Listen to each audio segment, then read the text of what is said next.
Alright guys, let's make a start on today's session.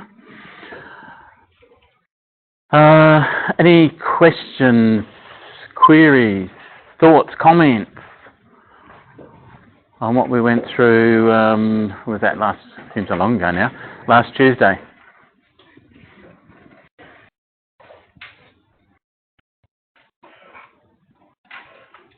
I'll take the silences now. All made sense? Okay. Right, so what we're going to have a look at this morning is, first of all, I've reconfigured the checklist, added some more items into that, looking at a discussion we had with Sandra and Lisa on Thursday, some things that came out of that discussion.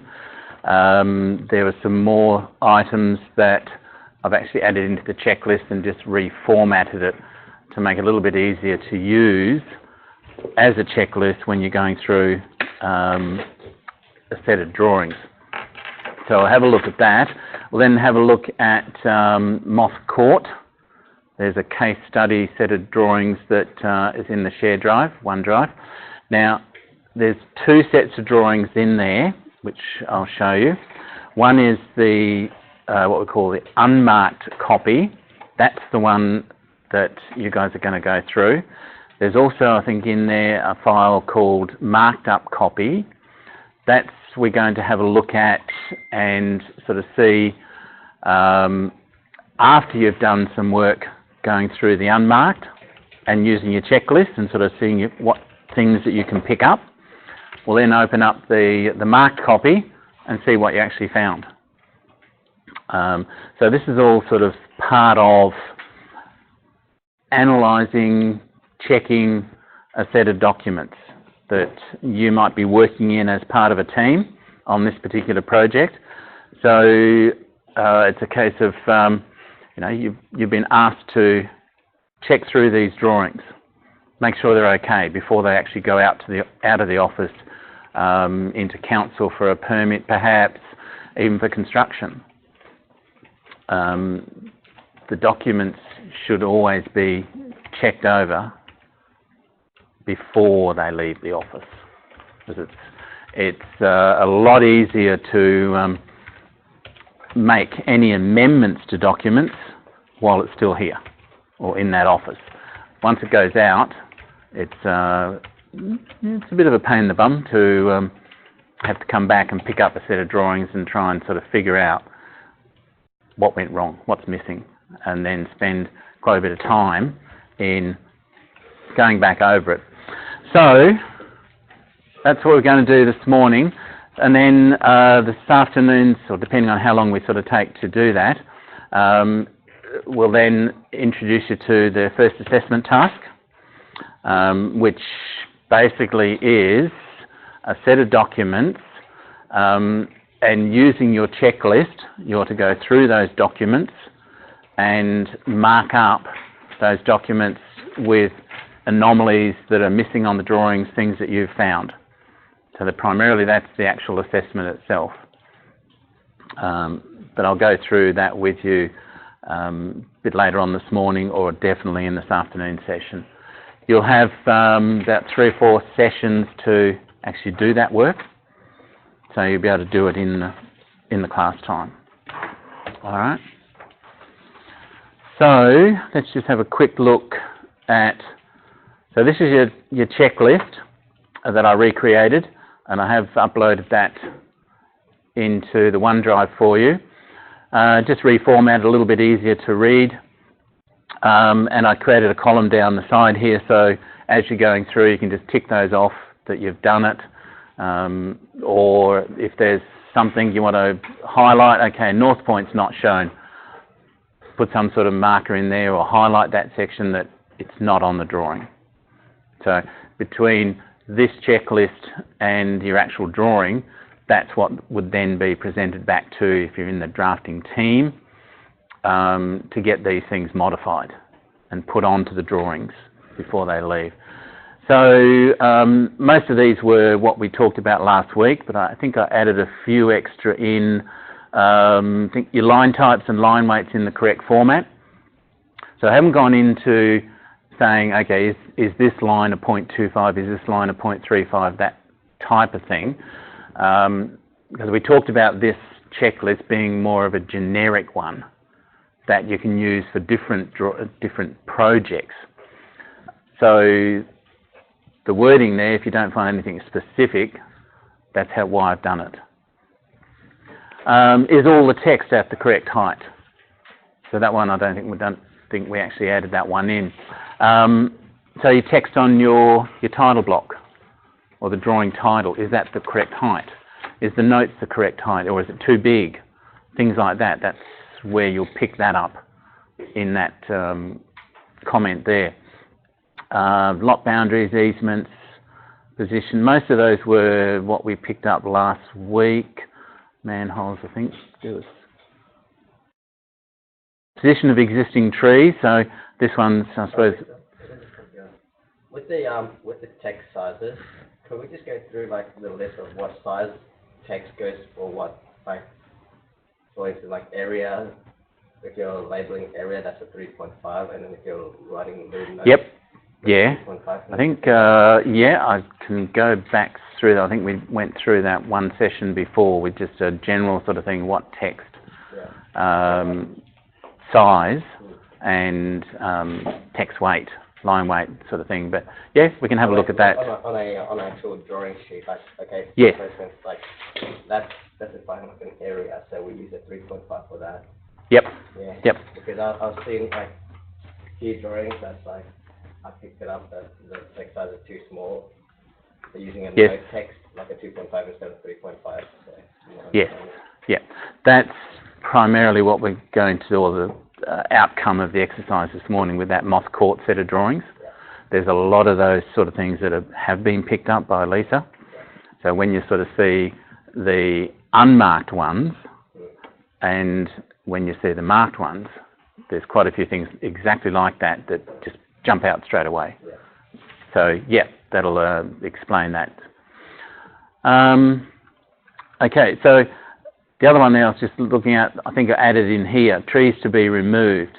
On a site plan, when you're putting a building on a site plan, and I know the one that you've done for your surveying exercise didn't actually have any vegetation or trees on there, but a standard convention in the drafting field is that is shown as a dashed line, the actual tree shape itself, and it's noted that tree to be removed. So again, from the builder's point of view, when he's quoting the job, he needs to know what stays as far as trees and vegetation that's concerned, which one stays, what has to come out, because he's got to cost it. And taking a tree out, it's not just a case of taking the tree out. If that's in the building area, then he's got to put fill back in, compact it properly, so that the building doesn't actually collapse down that hole, which has happened. So from our point of view, it's not only a case of are the existing trees shown, which should come through from the surveyor's drawings, but if making a decision yourself by locating the building, if there's any of those trees that have to come out, you need to show it. So I added that one in there for you. All the other ones, I think, we picked up most of it. Legend, rainfall figures, we talked about those last week. So again, I'm not going to go through every single one of them, but you've got the same ones there, the line weights, the line text height, etc. I don't think there was too many other ones on the floor plan. Stairs, Not sure whether we had that in there last week, but if it's a 2-storey development or 3-storey, obviously your stairs have got to be shown. And are your steps and rises numbered correctly? Do you have your handrails indicated, dimensions, etc.? Smoke detectors. I don't think we had that one in there, but that should also be on a floor plan to meet compliance. Your roof lights, if you have any roof lights, and also a solar panel, they should all be indicated as a dashed line on your actual floor plan. So again, the plumbers and the roof guys need to know where it's going to be located. In a lot of cases with those sort of things, with a solar panels, it might not be the exact location that it ends up, but it's an indication it's going to sit on that roof, not that one, not that one. So make sure that's actually picked up. Roof space, I think we did that one. There we are. Water heater, solar unit located, shown and dotted. You might pick that one up. Your electric meter box, that's always should be actually shown on your floor plan. Where is it? So again, the electrician, when he's quoting on that particular job, he looks at the site plan and the floor plan. Where's the electric meter box? Where's the actual power coming into the site? How far is it from there to there? Because he does a costing on his trench, his cables, his conduits, all that sort of thing, to get that power from the power pole or the green dome into the house, into the building. So it's all geared to a lot of costing sort of stuff. So that should always be indicated. Air conditioning condensers, again, from a power sort of aspect, service ducts, downpipe, gas bottle location. Don't think we picked that one up. If property is not connected to natural gas and has, the gas bottles, then we need to indicate where they are going to be located. As generally in WA, any gas appliance and gas bottles cannot be within 500 mils of any opening window, or into an external or an internal corner. It has to be kept away, because if there's a gas leak, especially with your opening windows, if that's a bedroom, for instance, and that happens to leak, can that gas actually infiltrate into that bedroom? Not a good situation. 500, sorry. 500 mils. Yeah. So that's always a consideration. Where do you put it? And then making that decision affects something else. Your window openings. So it's always something that should be noted and decided on quite well. Your elevations, I think we picked up most of the stuff in there. I think the other ones that came up from Thursday's discussion, the solar hot water system, the solar panels. So they should also be shown on the elevations as well, where your hot water system is. And maybe a note whether it's a gas or an electric one, just on the elevations. Your meter boxes, always good to show them on an elevation. Here we are again, the gas bottle location, and obviously any wall bracing. If that's a frame construction, it's always good to dot that in. Sometimes you I used to sort of think, isn't that a bit of an overkill on an architectural set of drawings, because that would be picked up in your structural drawings. But it's always good to have those two sets of drawings matching. And I always think there's never an overkill. It's always good to have some of that information, because I have seen tradies working out on site with just an architectural set of drawings, and the guys have not been given the structural drawings. So if you can put some of that information on your drawing, you can't put everything on your drawing, otherwise the drawing is just going to get overloaded. We don't want that, it gets too confusing. Sections, excuse me. Again, most of the standard sort of stuff there. Where detailed call-outs, you know what a call-out is? Your call-outs or your markers shown, noted, sorry, and cross-referenced. A call-out is when you have a section and you want to pick up a certain detail. So whether it's a circle sometimes, or it might be a rectangle or a square sort of dotted in, and it'll have I suppose, a leader, detail 1 on sheet A05 or something like that. That's a call-out. That's what we call a call-out. Okay? So it's just bringing it to the reader's attention that that's where that detail belongs. Okay? Yeah, that's a call-out. That's a call-out what sheet they're on. Yep. What else have we got there? Chicken slab, footings. I think your ground lines on an elevation, we talked about that last week as well. Room name, space identification, internal fittings and built-in furniture, joinery. All those should be shown. If anything is cut in section, that should be indicated in a heavier line weight. But also then anything in, remember, in elevation gets shown. Don't leave it blank, because it gives the reader a better understanding of where that section is taken. They can read the drawing much easier if all the information is there. Ceiling line, cornice shown and noted. Most of it is seeing, is it actually been drawn? And also, has it been noted up? What is it?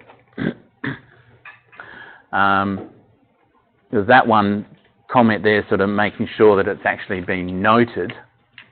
A lot of things can be drawn. You know what you drew, but the person that's reading that drawing has no idea, unless you put some sort of note, label, something like that on there to tell that person what is that line, what does that represent. Skirtings, yeah, if it's a timber frame. Your flooring, what type of flooring is it? Should always be noted up. 22mm thick waterproof ply sheeting or something, if that's what the case is. If it's fibre cement sheeting in a wet area, okay, note it. Again, the builder and the tradie, they don't know what those two lines mean. You've got to tell them. Skirting, so in that sort of situation, if you've got that and plasterboard lining inside, you need to put a skirting around it. Draw it, note it. Steps, stairs and handrails, height clearance dimensions. That one I put in there thinking about if you have a minimum clearance that's required, say, on a veranda from the paving to the underside of the beam. Is there a minimum headroom according to the NCC? Okay, if there is, and that's what you've drawn it at, you should show an actual dimension there.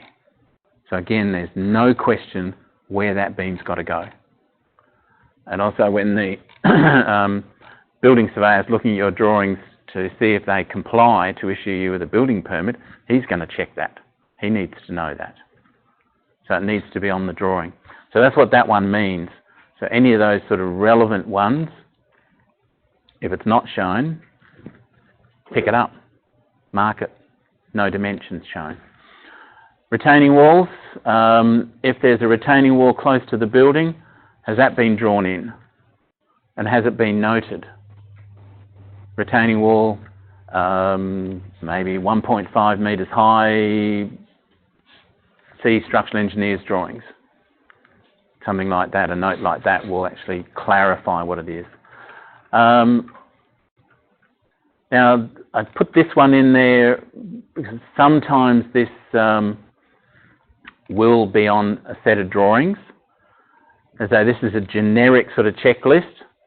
So some things will apply to that project, won't apply to the next project. So we've tried to sort of add, cover as many items as possible. But on a roof plan, you've got all your standard sort of stuff. Walls below shown dashed sometimes, just where is the actual wall that's supporting the roof structure. Even if it's just the outside wall, it's always good to show that, especially any load-bearing walls. Beams, any supporting structure, the beams that are picking up the roof loads, picking up all your roof structure, your roof pitch, fall of the roof. Which way is that roof actually falling? And we'll pick that up when we have a look at, I think, your assessment task drawings. There's a roof plan. You can have a look and see that. It's easy to indicate. It's not difficult. Your roof material noted, and obviously what sort of gutters are there, especially if there's box gutters.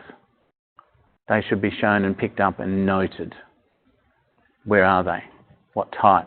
Which way do they fall? And we'll have a look at one of those later on this afternoon. And put in this one as well. Sometimes in an architectural set of drawings, you might have to do this footing plan. So again, standard stuff, but different footings. Your external footings or strip footings around the outside of the building, any veranda, edge thickenings, column footings should all be noted. Your shear wall lines, where's the footings for those? Are they any different? And obviously also your reduced levels, your RLs, floor levels, relevant to your site plan. So again, that cross-referencing happening. It all should be picked up on your drawings.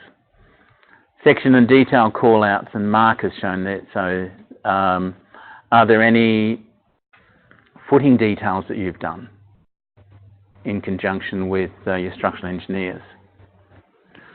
I suppose I put that one in there because on a few of my projects we've done in conjunction with the structural engineer what we call a design and document. So what they've done is the project's not big enough to have the structural engineer do a complete set of documents. So he's actually done the design of all the structural components, the footings and the slab and all the roof structure and whatever else I've asked him to do. He's designed it, sketched up all the details, and then he sent those back to us. We've actually put those on our drawings as maybe something like this. Those drawings go back to the engineer, he checks them. If they're all okay, he just signs the drawing. So it's a quicker and possibly a simpler solution to having a complete set of architectural and a supporting complete set of structure drawings. And it's also about a quarter the price. So from a client's point of view, it's more cost effective in a smaller sort of project. So that's something that the discussion between myself and the structural engineer, we decided which way we're going to do this job. So you might have to do that sort of drawing if that's the case. I don't think you do any of that much up here. I think most of it would have a structural engineer's drawings. They have to be.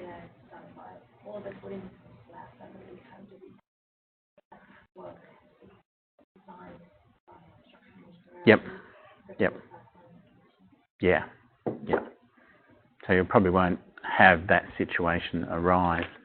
But there may be something that you need to pick up on the architectural to match the structural, that the structural doesn't sort of show some of that information, perhaps. Don't know. But I thought I'd put it in there. If it crops up and you need to check it, then it's always good to have it there. Okay, so that's the new format.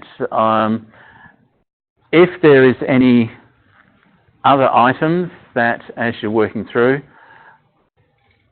add it onto the bottom of the list and let me know, and I'll add it to the... Because this document should always be a work in progress. So it should never be, okay, that's the checklist, full stop. Because there are going to be things that you'll pick up on a particular project that's not listed there. You think, well, hang on, that could be another good thing to add to the checklist. So, okay, add it. Or if you find that in using your checklist 5, 6, 7, 8, 9, 10 times, you find a few of those items that you have never used, okay, delete them. No big deal. So it should always, as I say, be a work in progress. Keep it... Okay, so this set of drawings is your one that we're going to have a look at now.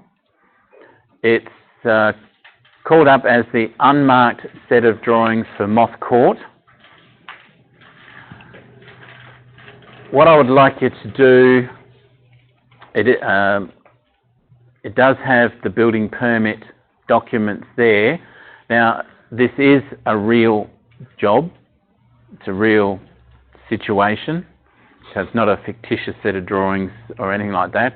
So if you wish to, you can go and have a look at it. See the end product. Moss Court in Zaccoli. So the building permit documents, and then we have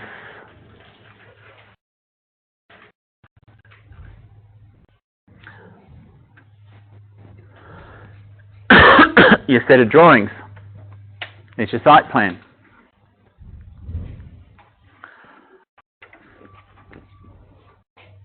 Okay, so just having a look at that drawing first off, without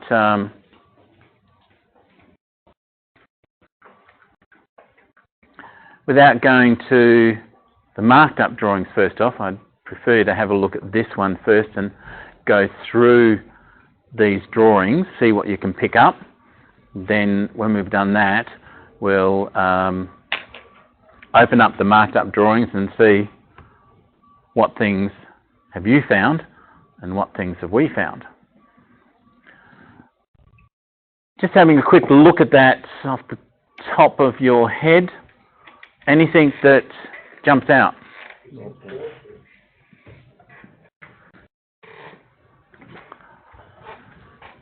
Landscape.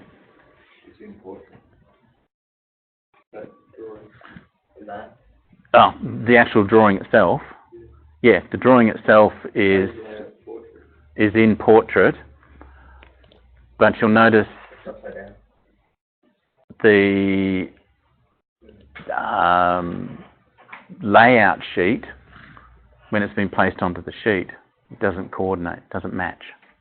So that's why I said the sheet's landscape, but the drawing. Oh yeah, sorry, it hasn't been rotated. But okay, that's a good point to sort of have a look at. If in a set of documents that are predominantly landscape, A3 landscape, it is okay to have maybe one of those sheets in a portrait position, which can be put landscape in the actual final set of documents. It's not okay to have one that way, one that way, one that way, one that way. If it's one out of, say, 5 or 6, it's okay. But choose your drawings orientation before you set your drawings actually onto that sheet. Think about it first. A little bit of planning. So this has probably just come about when it was converted to a PDF. But the other thing I'm heading to, if you're going to do that and have, let's say this sheet, all the other sheets are actually portrait, but this one they've decided to do landscape. thing you need to do if you make that decision, make sure that all of your text reads across the page. Okay, so if you go from portrait to landscape, don't just rotate the drawing. You need to rotate all the text and the notes and everything else to read landscape. These are all about Yes. So we can actually choose which presentation of drawing. I mean, if I want to draw something, I can actually choose like if portrait or landscape. Yes, generally. However, the practice or the office that you're working in, they might have a set one way or another. But depends on the project. I feel myself, if you can get most of the drawings in the same orientation, perfect. But sometimes, and it's usually the site plan, something to do with the site plan, if it's a large development and you've got to do your site plan at 1 to 500, but it's still quite big. And by doing it portrait, you know, the thing goes off the side of the page.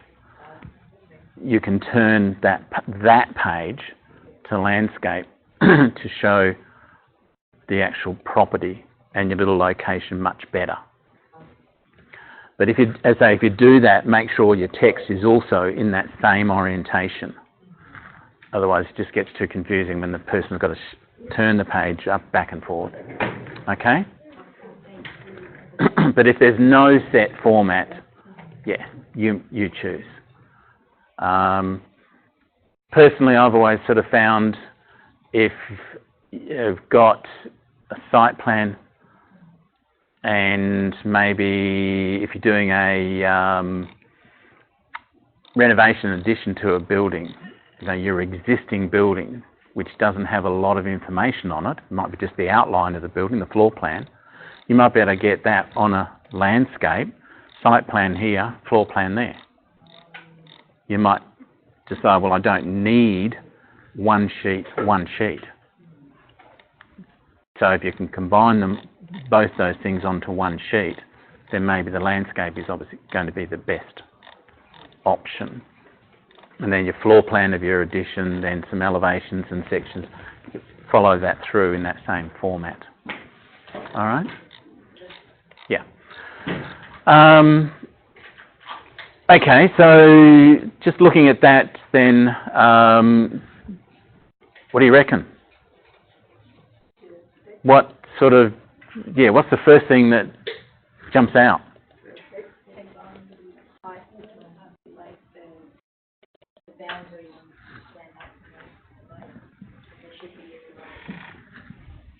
Yeah, that's the first thing that I see when I look at that drawing. My eye goes straight to those dimensions.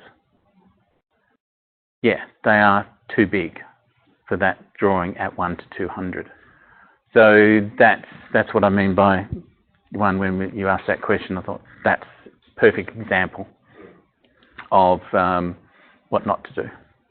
So again, it's looking at all those text sizes, making it fit the drawing. Anything else sort of jump out?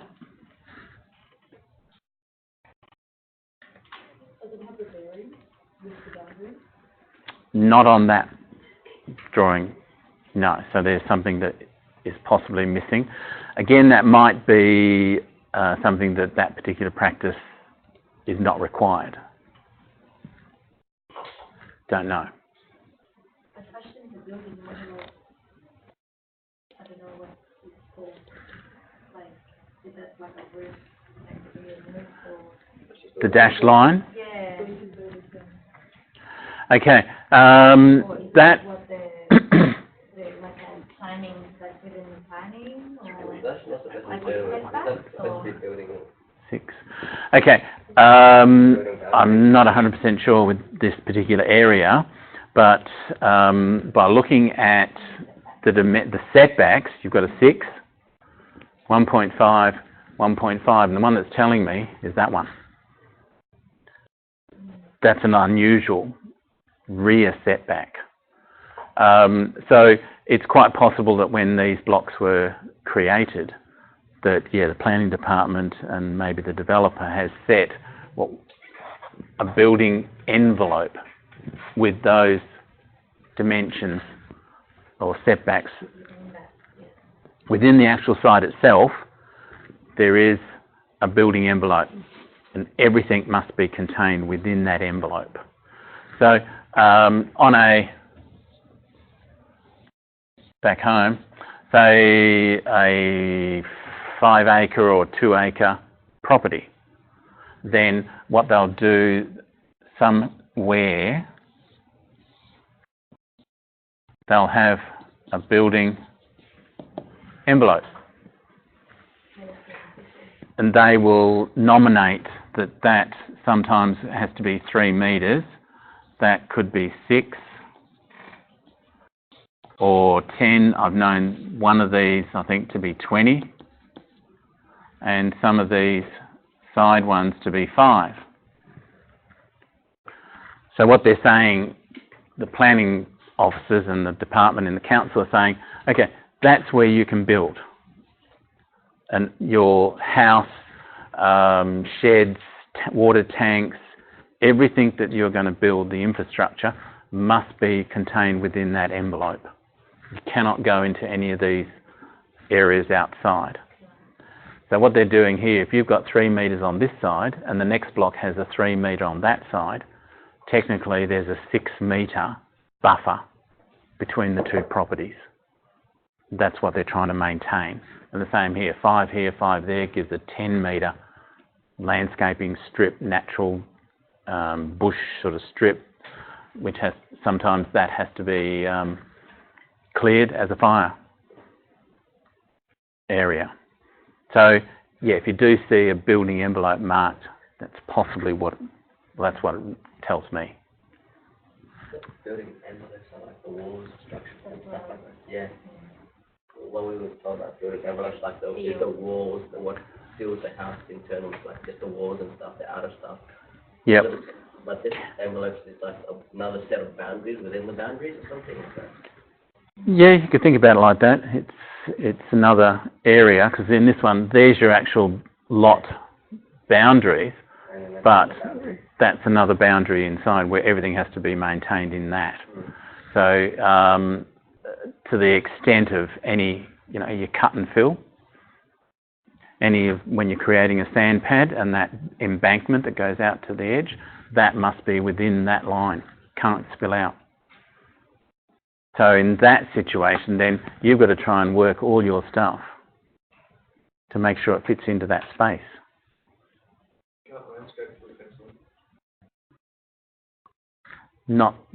Depends on the covenants and depends on the actual council itself. In that 3 metre, they might say, well, okay, 1.5 metres of that alongside the fence must be cleared as a fire protection. But within that 1.5 metres, sometimes they've allowed an actual access road to go down within that cleared space. So, because then if you've got that on this boundary and on that boundary, then you've got a really good 2 or 3 metre of fire protection happening between the buildings. Okay, what else have we got on there? Just quickly. The area. Yes, the lot area. Yep, that jumps out pretty quick. That lot number is huge.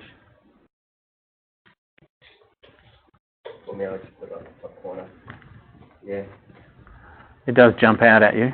Yeah, I'll put it. So again, thinking about the text size, text type. Does it have to be that bold? Does it need to be that sort of height? Could it be a little bit less? Text box? Yeah, that's another thing there. The text box, yeah. Again, some of these conventions that we've been talking about and on the checklist, this might be a convention that particular practice uses. Yeah. So you've got to modify those things and suit the place that you're working, sure. But let's have a look at it in the context of... The rooms aren't labelled. Okay. On a site plan, this is where I've always been sitting on the fence. As such, a site plan at 1 to 200, personally, none of that should be shown. Why? Just a dash of the building. Dash line or that. On a site plan, what's the point of showing all your internal rooms when, okay, what's the purpose of a site plan?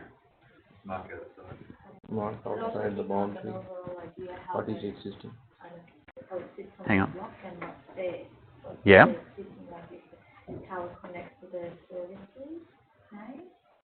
Yes, all your services and that sort of thing. Yes, yes. But what's the fundamental?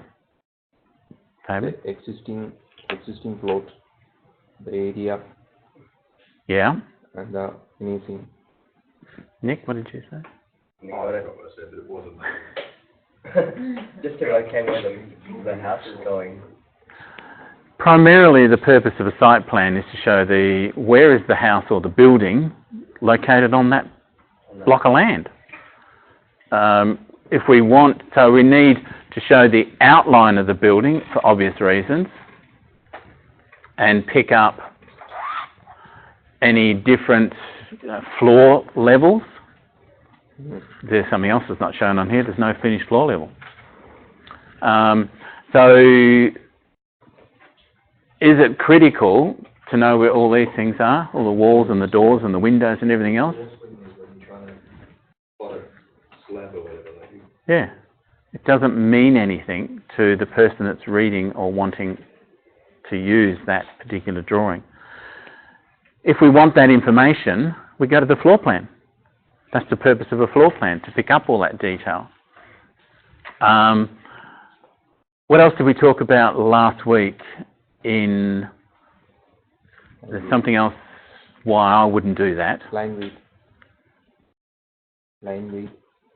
Line width. Remember we talked the interrelation, scale and detail, which is what you were talking about. What scale do we do that site plan at? What scale do we print it out at? Usually 1 to 200 is your standard site plan scale.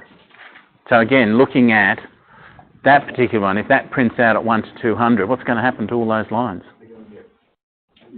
You're going to end up with a dirty big black line. So things like windows, they're all just going to merge in together. So it gets confusing for the actual reader to pick it up. So that's probably something that I would sort of pick up if I'm checking through that drawing. Fixtures, yes.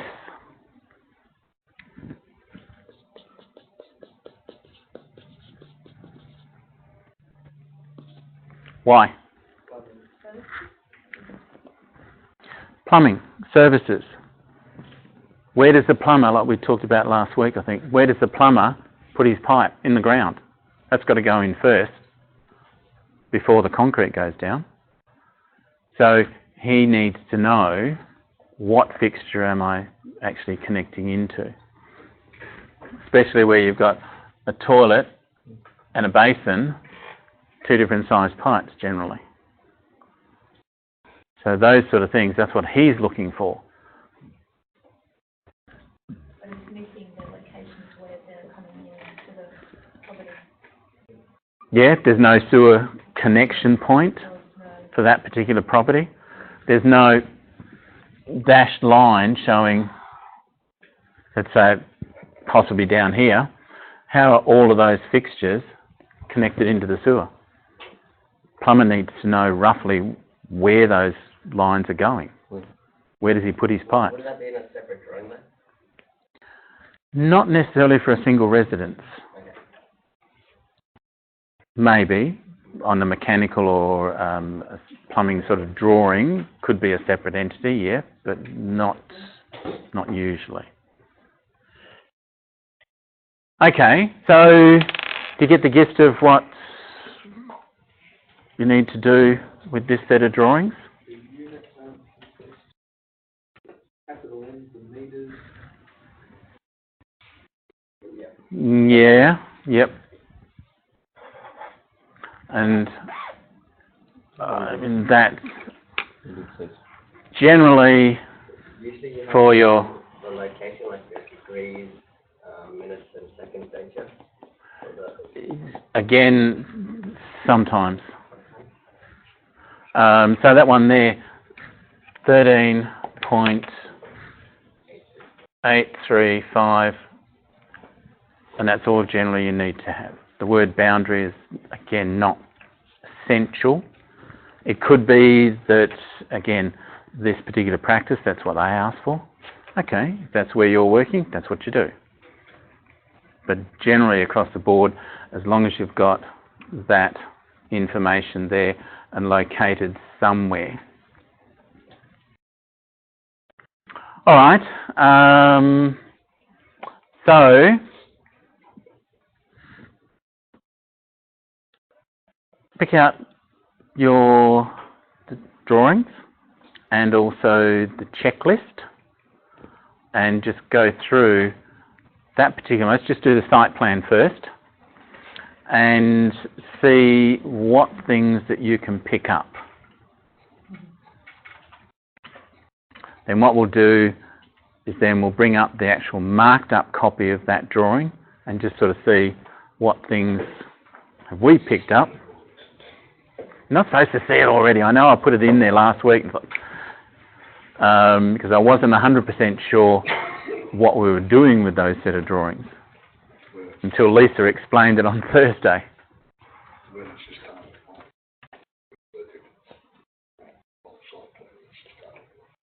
Oh, there's heaps of things there. So it almost seems like this is like an example if someone is not qualified as drafting or they've come up with their own rules. That's possible. Could be, I don't know, not being involved with that particular project or that company. But it is possible that, okay, this could be a new member of staff that doesn't particularly know the conventions of that practice. But not even standards, like Yeah, drafting standards. exactly. So when the people say, that all you have to do is know how to use the program, you're at work. True, yes. That used to really annoy me back in Perth that a lot of our students were what I call kids. They're 18, 19, straight from high school. So their impression or understanding of drafting architectural is that. The computer. That's all they're interested in, is drawing on the computer, and they have the impression that the computer's going to do all the work for them. We generally shoot them down in flames within the first couple of days. When they get overwhelmed. Wrong.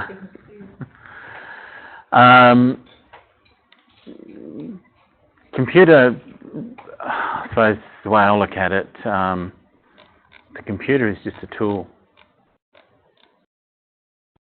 That's all it is. You've got to drive that tool. You've got to use that tool and understand, what am I actually drawing?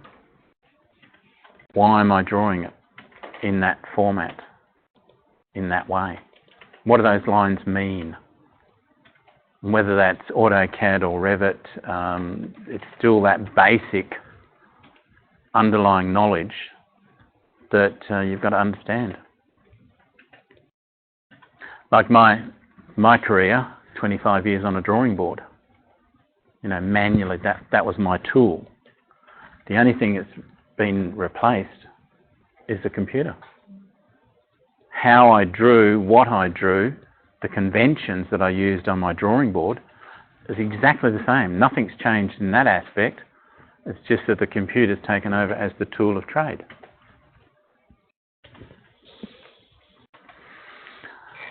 Takes them a while to get that through their head.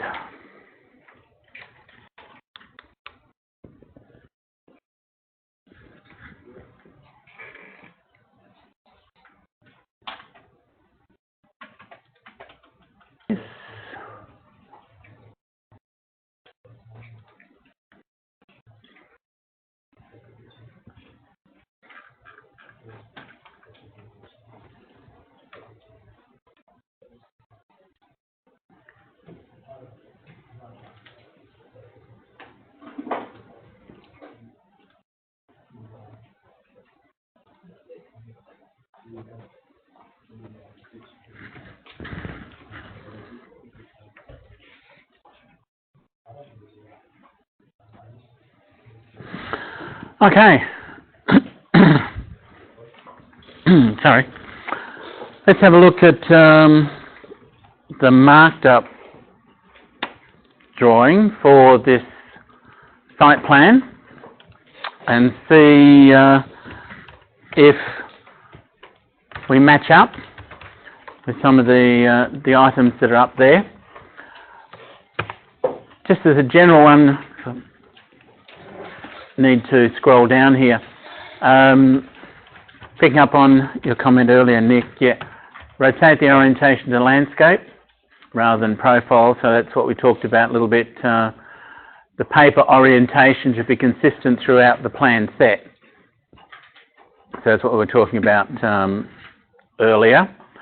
Typically, dimensions on a site plan are in metres, as it is generally large. So even your dimension here, 6 metres, 6000, is usually on a site plan. Again, thinking about the scale that this drawing's printed out at, being 1 to 200, usually a site plan is denoted in a similar manner, or alternatively 6.00.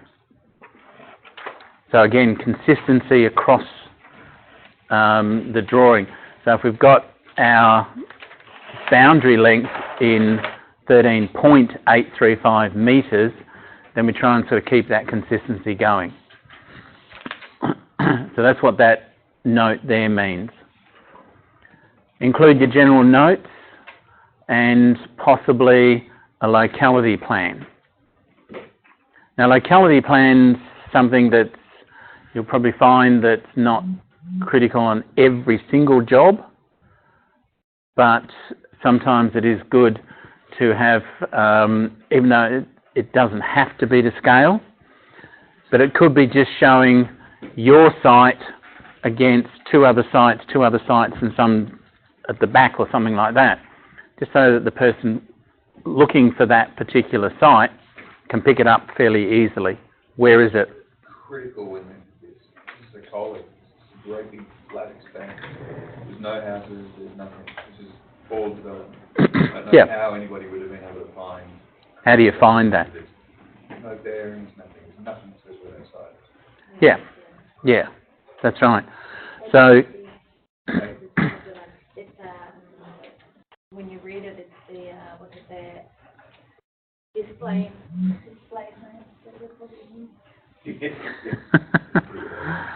And it's but that somebody from the south as well. That kind of makes sense suddenly. Right. I think that building envelope was only used in NT, I think. Possibly. Yeah. So yeah, I mean, when we went on the site visit on Thursday, how did we find that particular site if we didn't have a locality plan, a copy of the plan or diagram? which showed the blocks and 3 or 4 relevant streets to be able to pick out where the hell we were going. So that's always why a locality plan sometimes, in that circumstance, if it's a new subdivision, yeah, where is it? How do we find it? But also I find that locality is giving a little bit more information about the neighbouring lots, or where it kind of,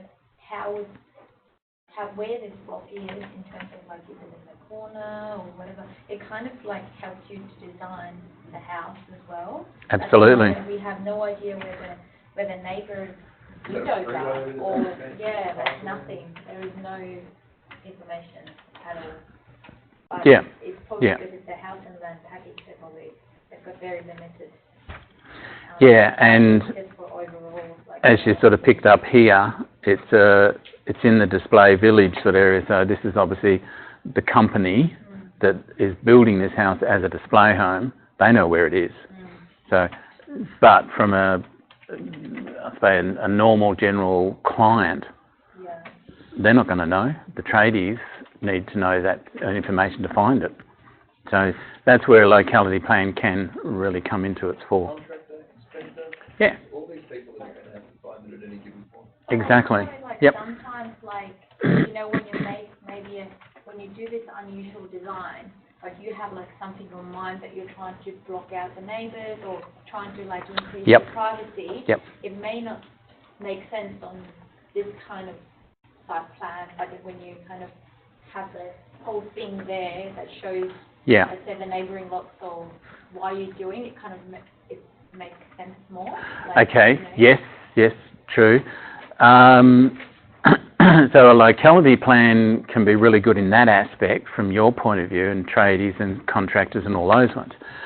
The other place where that could be picked up is a site survey. So if you are asking a surveyor to go out and do a contour and feature survey, then I would also ask them, can you please pick up the outline of the adjoining properties for that particular reason? In what you'll see then when it comes back from the surveyor is possibly the outline of the adjoining property, the building, just that much, and it could pick up windows in those walls, what's facing your property. So from a design point of view, yeah, you can design to not impinge on their privacy into those rooms. That sort of information is really good. A lot of surveyors will actually pick that up for you. They can go in and do that. So possibly both boundaries. Given the skin block, you have very restricted amount of space to work within. Yeah. Even though it might be, once you go out and find the block yourself, and if you stand on the site and you see that it's flat, do you need a contour and feature survey from the surveyor? Not generally. There's no point to that. He's not going to pick up anything. But if it's a case of you need to know where the adjoining properties, windows and things are, then yes, you would get a site survey done on it. He'll come back if it's a flat site with spot levels just across the site at regular intervals. Okay, that's enough information. And I suppose did anyone pick up, there's something missing right at the front of that property, apart from Yeah, the road.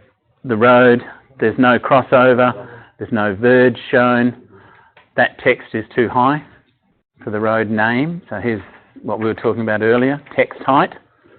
That's jumping out it's too big, should only be about 5 mil high. But thinking about your surveying stuff, and if you did have a survey done, what's missing?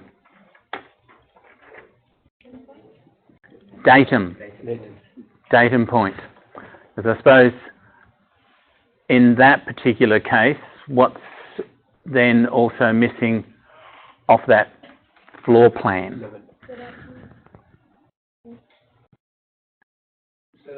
Sorry, I got two things there. Finished That's all right. finished floor level and Finished floor level. Okay, we've got no idea what's the finished floor level of that house in relation to the actual site, ground level. So if you have to set the finished floor level, where's your datum? So those sort of things.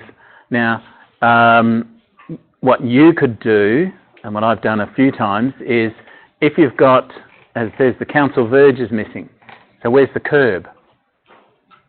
Don't know, it's not shown there. So quite often you can actually put a datum here. So let's just say, here's my curb.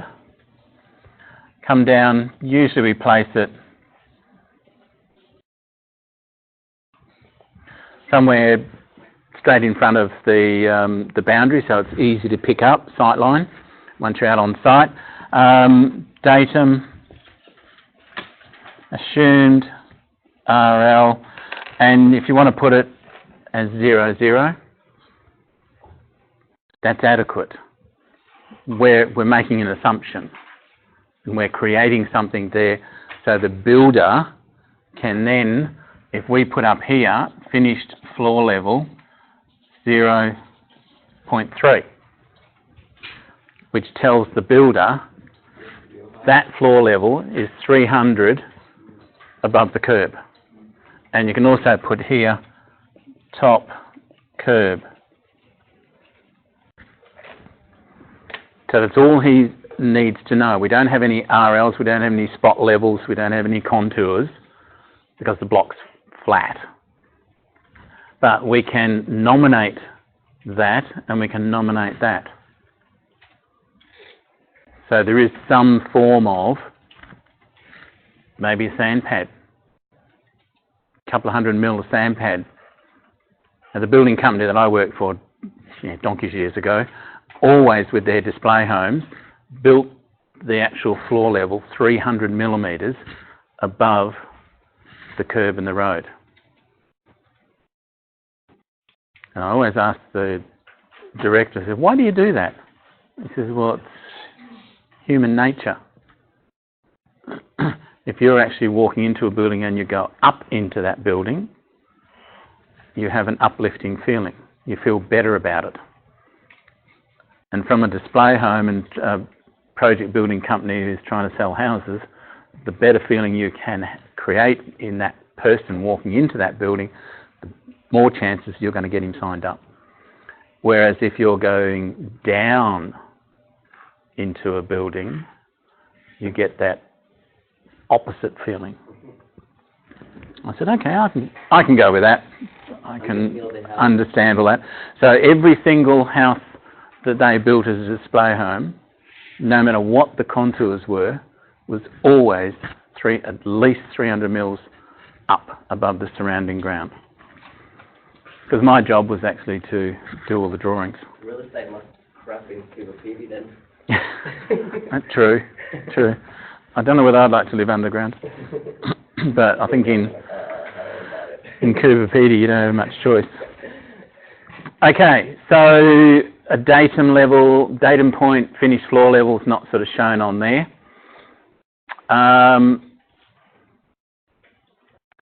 So locality plan, yeah, could be really good in this one. Extend the boundary lines out a little bit past your boundary. Yeah. Not a critical thing, but I think we picked that one up. That's your actual boundary length. Now this is where I usually nominate that when I'm talking about is as a boundary length. Now sometimes when I've referred to that as the boundary dimension and use that word, what a student and what I've seen on drawings is a physical dimension. So I differentiate that as saying this sort of notation is a boundary length. So if you ever see any of that notes back from me and it's called up as a boundary length, that's what I'm talking about, rather than a boundary dimension. Okay, different people understand those two words slightly differently, but that's what we generally should show.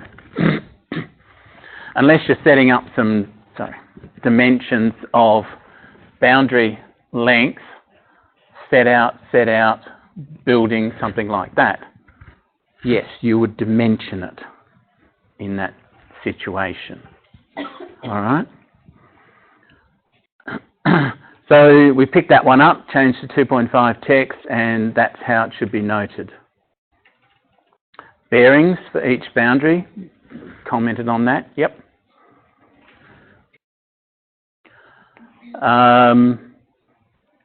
The lot number, no box required, and there was no area of the actual site. So those two pieces of information should always be shown on your site plan, the physical lot number and the square metre of that lot. Boundary envelope being crossed out. Not quite sure, again, I think we talked about that. If you've got the setback shown, so it's in one way, that dashed line there is really just picking up that that point of that building is 3 metre setback. You could read it that way.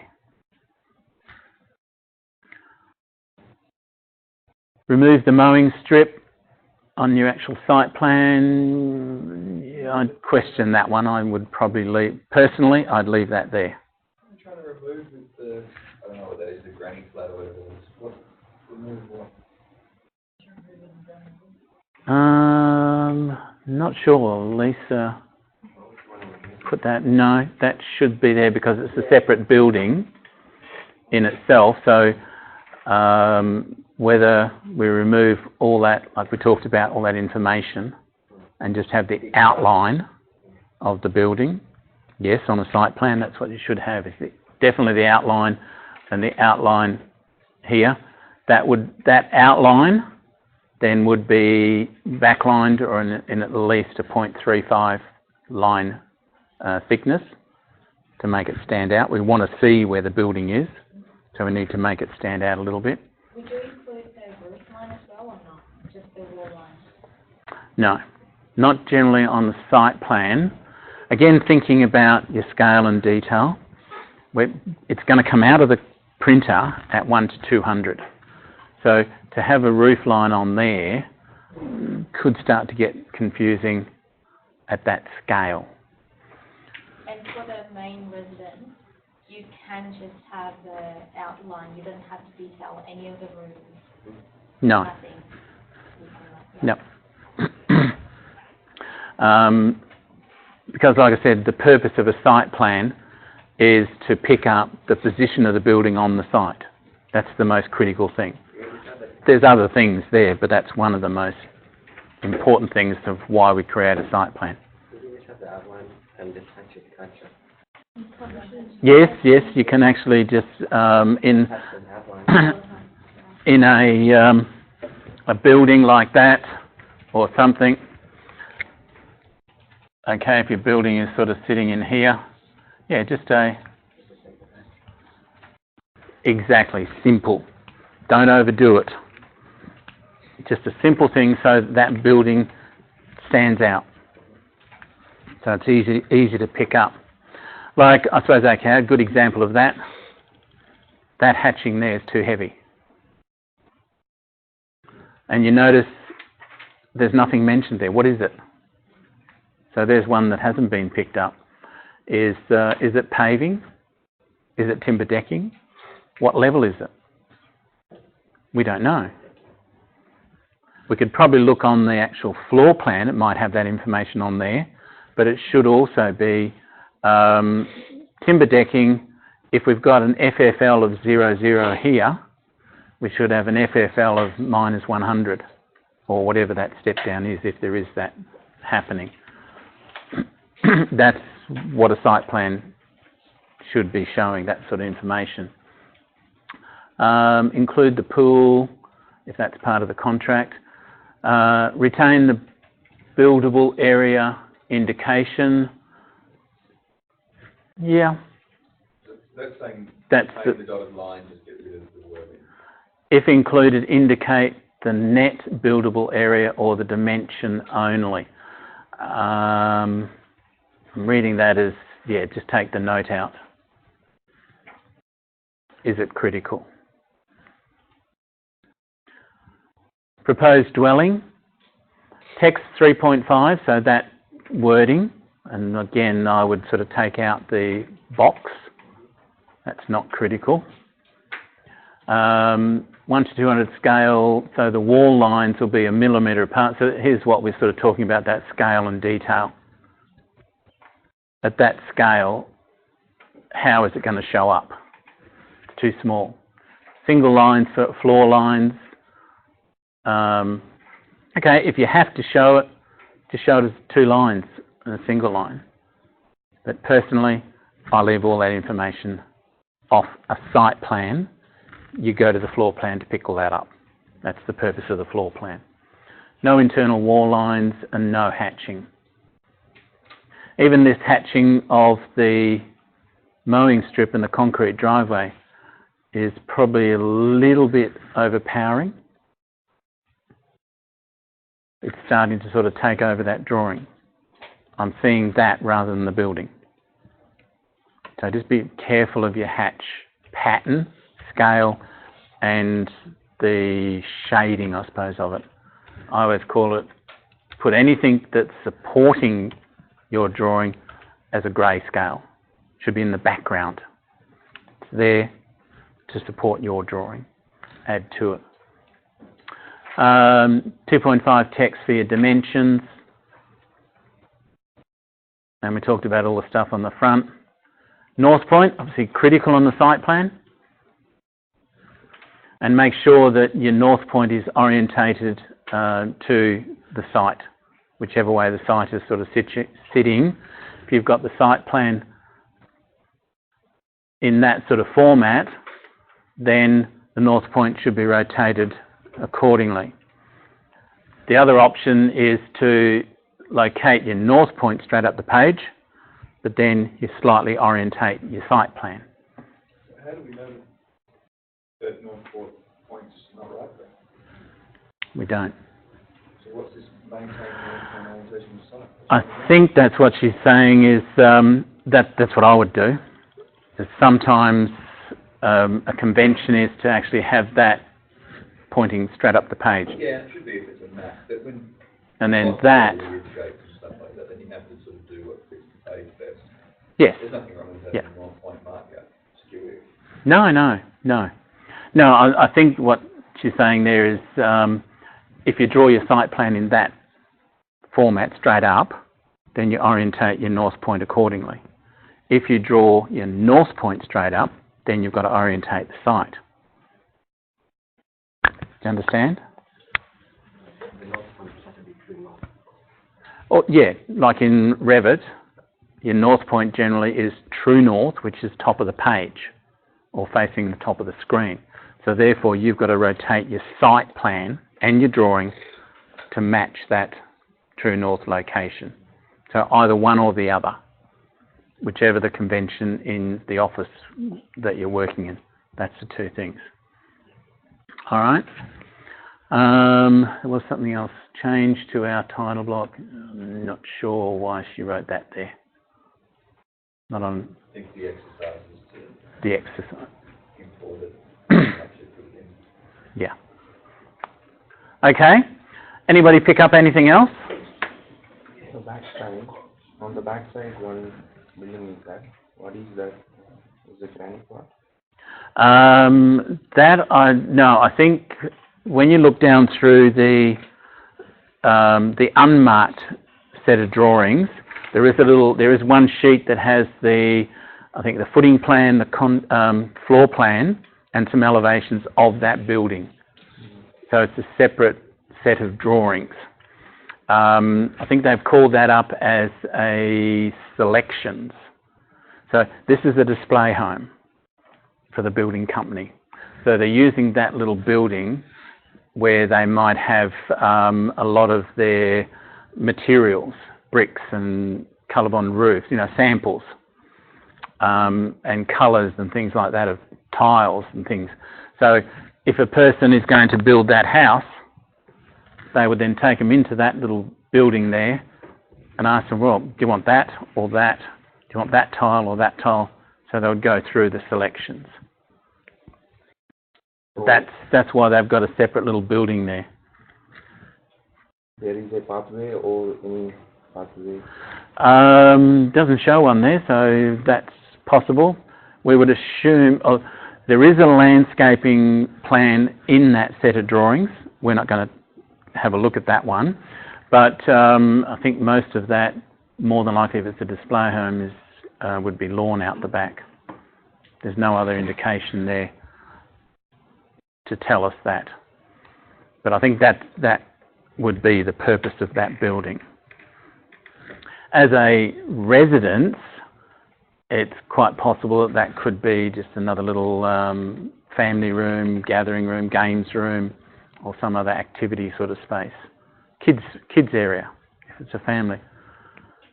Mum and Dad go and sit and quietly watch TV, right, you guys, out the back. If you want to make some noise, go out into that room.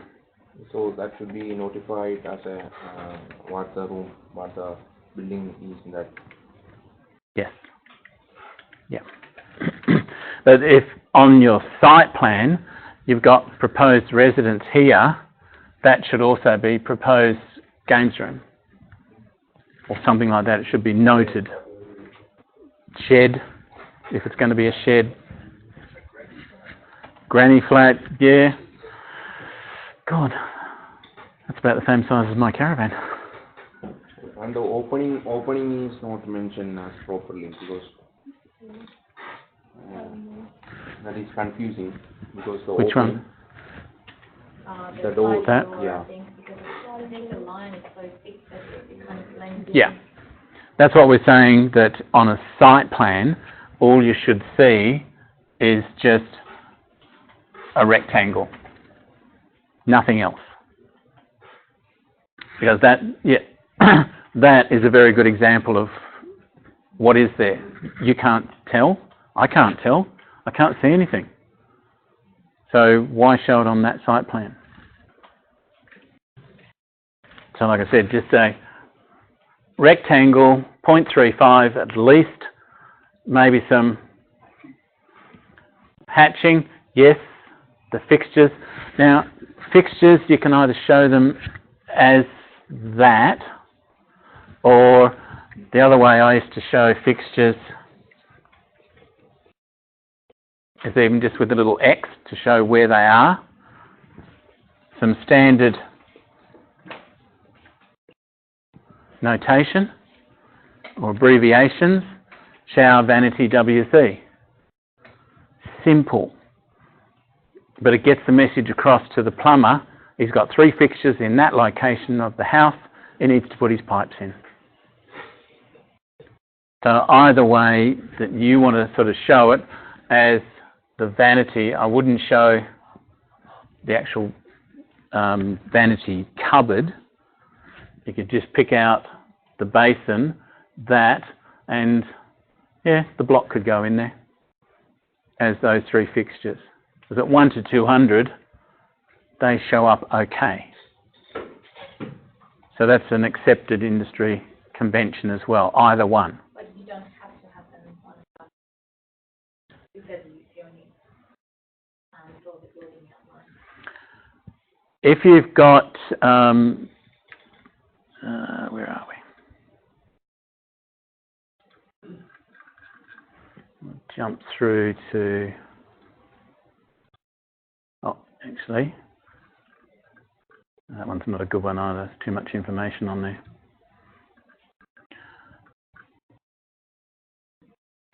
On the site plan, if you don't show those fixtures, it's not critical because you can pick up that on their floor plan.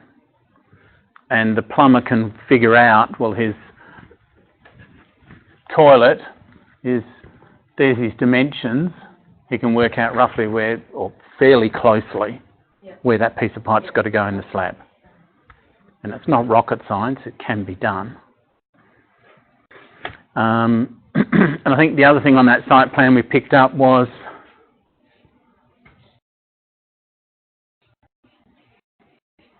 sewer line. Oops. So each of those fixtures, might even be down there instead of that way.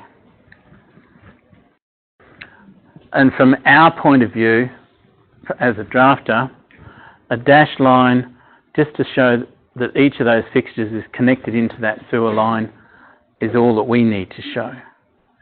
We don't need to get into, there's a vent pipe there and there's an inspection opening and all those sort of things in there. That's what the plumbers do. They know where to put all those things. But from our drawing, we just give them an indication of where those lines should be located and sitting and which direction do they flow. So that's not picked up on that site plan. All right. Anything else? I just thought that, like, talking about line and line weight, the boundary line is very heavy. In a line. Yeah, boundary line generally, I've always done those in, I think, a 0.5 line weight. Not there, okay, not there. That's like one. Hard to tell. Oops. So you put the boundary line as a solid line or dashed line? I've always drawn them as a solid line. That's just me. No, we had a conversation about it. What is that? Because, no, Dash dot. what we did in our template. No, I changed mine to solid because I had dash and solid. And then I changed that to dash. Dash, just a dash line like that. No, dash dot. Sorry? Dash dot, like. Yeah. That? That's a centre line. Oh, sorry, I know that as a centre line. Sorry? That's, if it's going to that, I would probably do that as a 0.35 line weight. A centre line, hang on, where's my, that's right.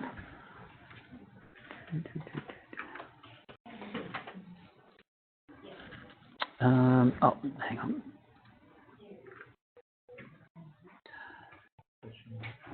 These guys here, possibly their convention is to show the roof line as a centre line. That's acceptable. That's what that company has as their convention. I've always used the centre line to pick up, so it looks like that line there, that represents the beam, the beam that's supporting the roof. Now, from my convention, that line and that line are back to front to me. I would show my roof line as that and my beam as that.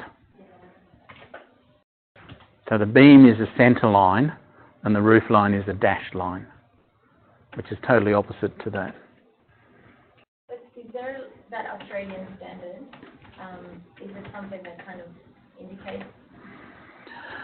Yes and no. Obviously, we're getting like different Yes. and things that Yes. are different. Different conventions. Figure out what is it. Generally, most companies in that sort of work with the Australian standard, what's in that. Line types to represent what sort of, say, materials, not usually, not specific. It's an interpretation. But usually the convention, my convention would be the other way, which is what I've been doing for about 40 years, and that's what I was taught. But then if I went into this company, I would have to change my thinking.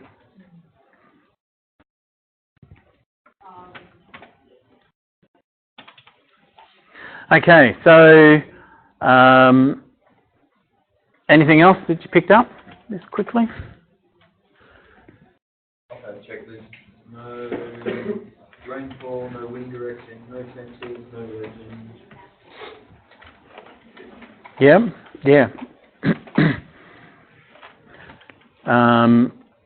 So I suppose in that legend, if we're looking at that, if in the situation where you've got these things picked up,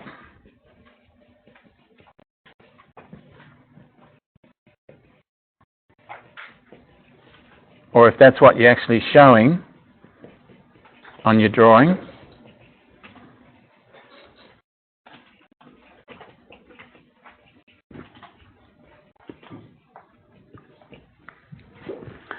that sort of thing should be picked up in a legend, and probably a little box with,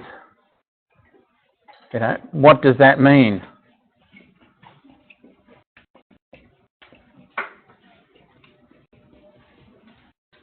Concrete paving.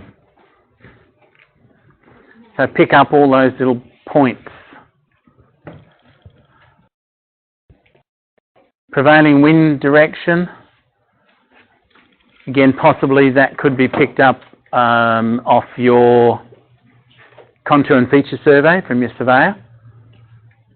That'd be something that I'd be asking him to nominate. Or if you know the area and you know which way those winds sort of come, okay, show it on there. It'll help you in your design. Where is the particular? Can you add the survey contour line? If you've got that information, yes, by all means. So in that one, again, I suppose I'll come back to that. Scale 1 to 200 and scale and detail. If you've got contour lines on that drawing, then all of this information inside the building should not be there. It's going to get far too complicated and messy with too much information on such a small drawing. Tell you, if you've got a sloping site and you've got contours and spot levels, keep your plan clean, and that'll make it easier to read. All right? Okay. How'd you go? Did you pick up all those sort of things yourself? Most of them? Good. Okay, so for the rest of the session, and a little bit this afternoon, now what I'd like you to do is run through those unmarked drawings. Do that before you check the marked up copy. The drawings that we're going to, I'll just bring up now, down here in the title block, there is a sheet number here, WD01/27. So that means it's working drawings, it's sheet number 1 in 27. There's 27 sheets in that set. So we're not going to do every single one of them, because there are some drawings in there that we're not don't need to look at. We're predominantly going to look at, or we've done the site plan, which is sheet 01. These are the ones that you're going to have a look at. Sheet 5, 6, 7, 18, 20 and 24. Now those are your floor plans, elevations, and some sections and some construction details. Okay. So what I would like you to have a look at is work through each of those sheets using your checklist, mark up those sheets, picking out all the bits. Exactly the same as what we just did with the site plan. All right?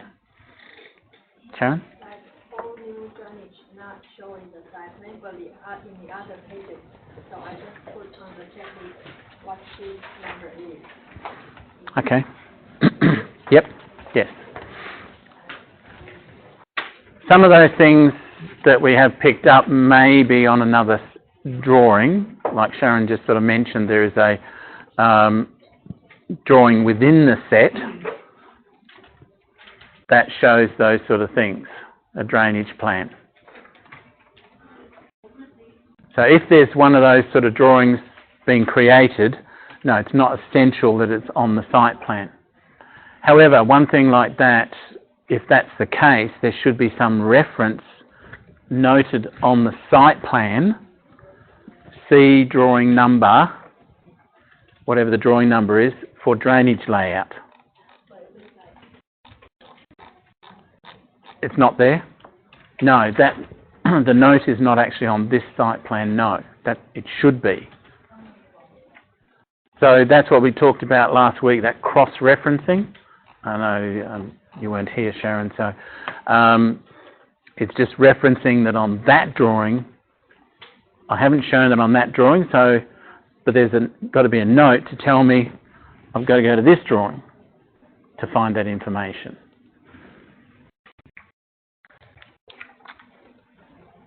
All right.